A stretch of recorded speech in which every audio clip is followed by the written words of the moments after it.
नमस्कार, news point लेकर हाजिर हूं मैं राजीव। दोस्तों, संसदीय इतिहास के काले दिनों में एक और नया पन्ना आज मोदी सरकार ने जोड़ दिया है।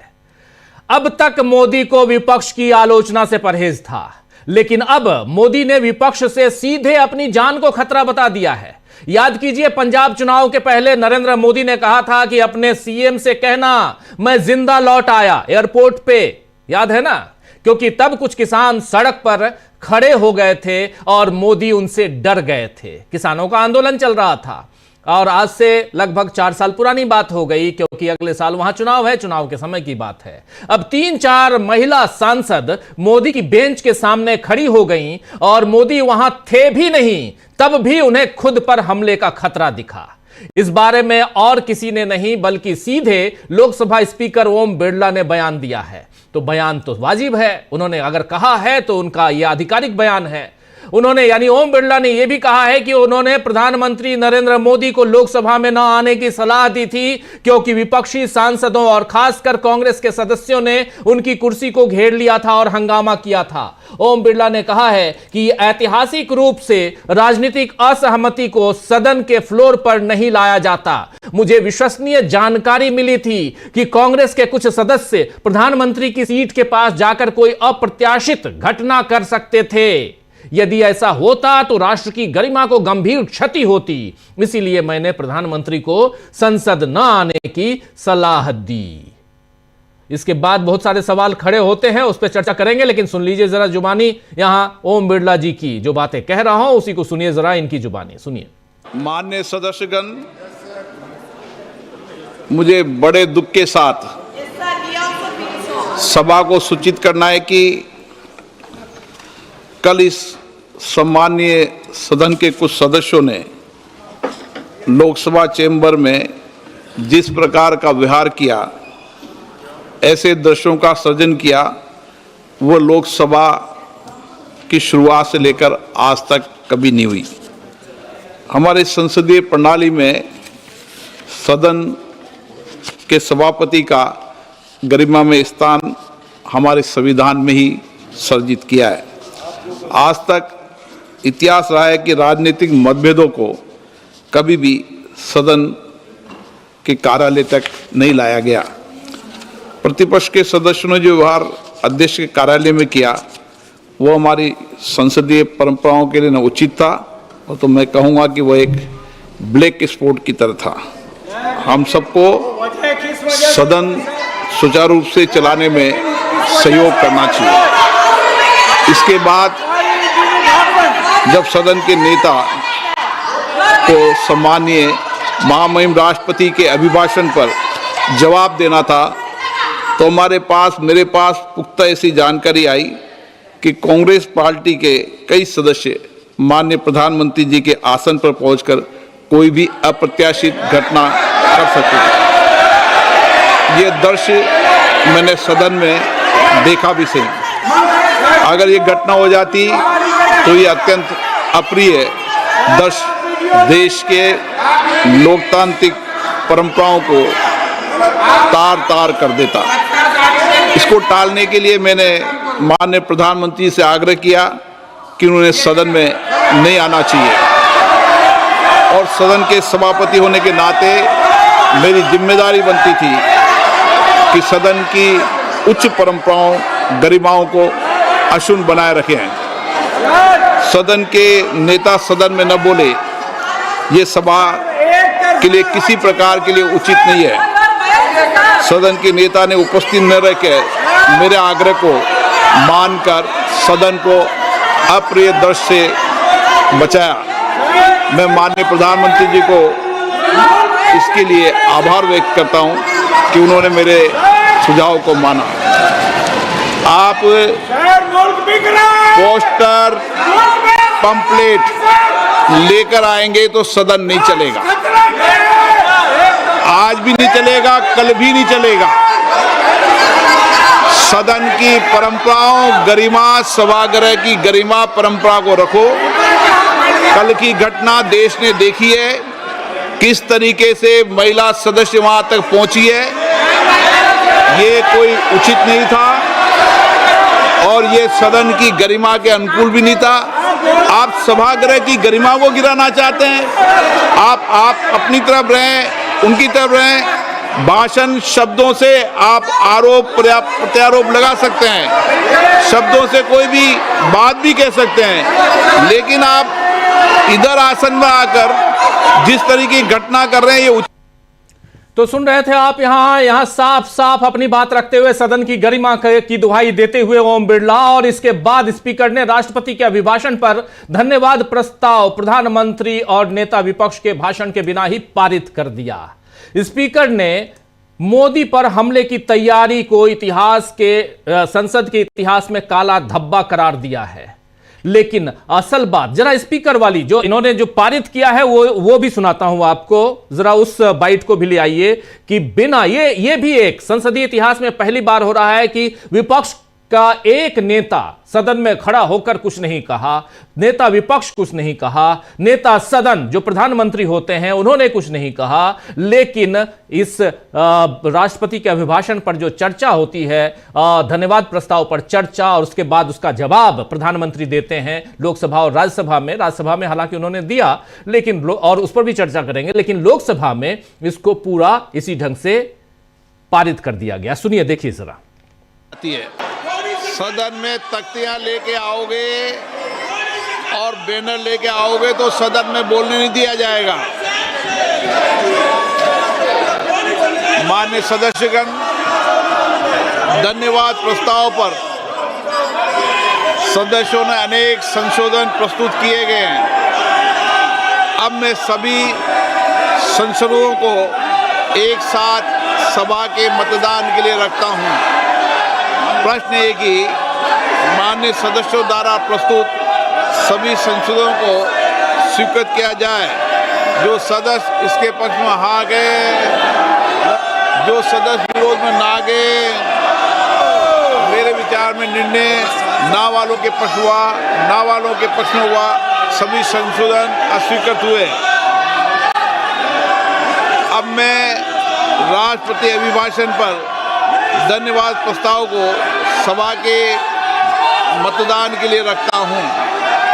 प्रश्न ये कि राष्ट्रपति की सेवा में निम्नलिखित शब्दों में एक समावेदन प्रस्तुत किया जाए कि सत्र में समवेत लोकसभा के सदस्य राष्ट्रपति के उस अभिभाषण को जो उन्होंने 28 जनवरी 2024 को एक साथ समवेत संसद की दोनों सभाओं के समक्ष देने की कृपा की है, उनके प्रति हम अत्यंत आभारी हैं। जो सदस्य इसके पक्ष में हाँ गए, जो सदस्य विरोध में ना गए, मेरे विचार में निर्णय हाँ वालों के पक्ष हुआ, प्रस्ताव स्वीकृत हुआ।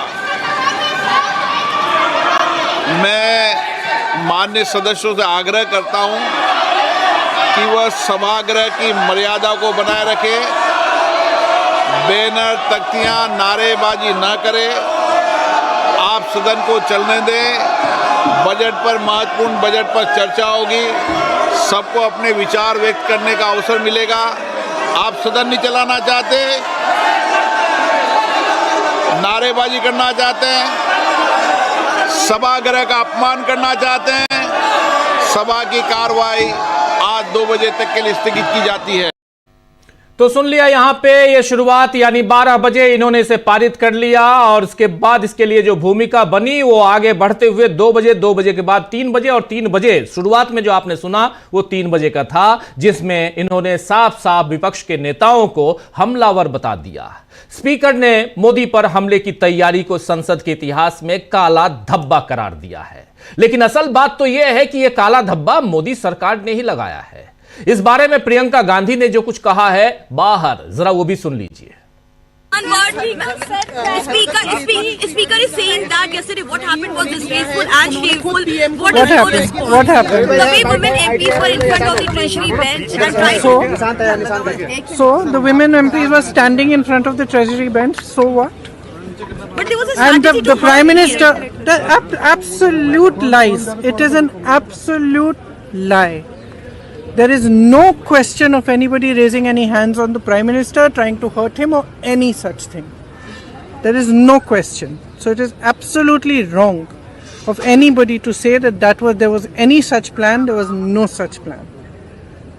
But if you're going to allow your members to stand and quote books and talk nonsense, then this side, the opposition benches are going to protest.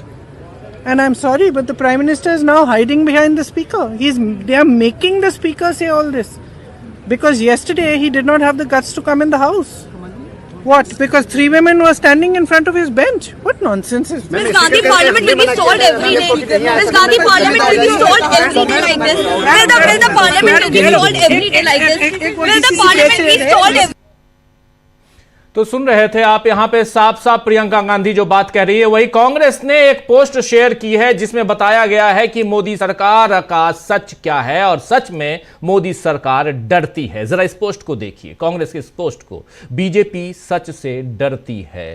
Rahul Gandhi यहां पर दिखा रहे हैं राहुल गांधी को। आपको बता दूं कि राहुल गांधी लोकसभा में सोमवार और मंगलवार दोनों दिन भाषण देने की कोशिश करते रहे, लेकिन मनोज नरवणे की किताब के अंश राहुल गांधी कोट न कर सकें, बस इसलिए उन्हें भाषण देने से रोका गया। वहीं बुधवार को, यानी कल, बीता हुआ कल, राहुल गांधी उस किताब को लेकर संसद में आ गए थे और उन्होंने कहा था कि जिसे मोदी सरकार अप्रकाशित बता रही है वो विदेश से छपकर आ चुकी है और मैं इसे प्रधानमंत्री को दूंगा।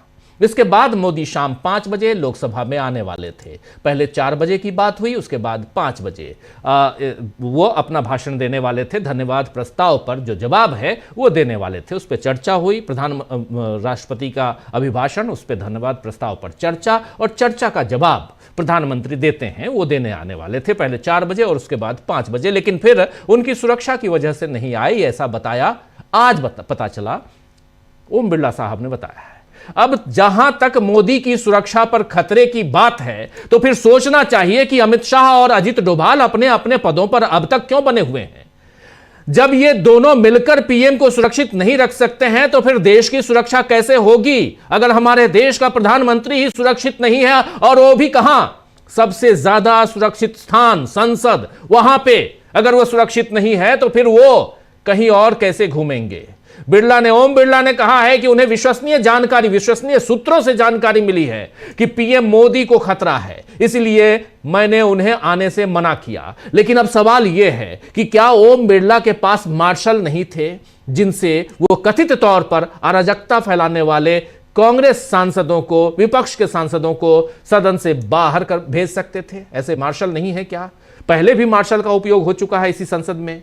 ओम बिरला को किन विश्वसनीय एजेंसियों से जानकारी मिली कि पीएम को संसद के अंदर खतरा था? बताएं जरा। क्या अब सुरक्षा एजेंसियां डोभाल को और अमित शाह की जगह सीधे ओम बिरला को रिपोर्ट कर रही हैं? सबसे महत्वपूर्ण सवाल कि अगर प्रधानमंत्री की जान को खतरा था तो क्या इसके लिए किसी पर एफआईआर दर्ज कराई गई या जुबानी निंदा से ही सरकार काम चला रही है? वैसे आज राज्यसभा में भी मोदी घिर गए। मोदी राज्यसभा में राष्ट्रपति के अभिभाषण पर बोलने पहुंचे, लेकिन इस दौरान विपक्ष ने पहले नारेबाजी की, फिर वॉकआउट कर दिया। हालांकि मोदी ट्रेड डील और विकास की रफ्तार जैसे शब्दों की जुगलबंदी करते रहे, जुगाली करते हुए अपनी पीठ थपथपाते रहे।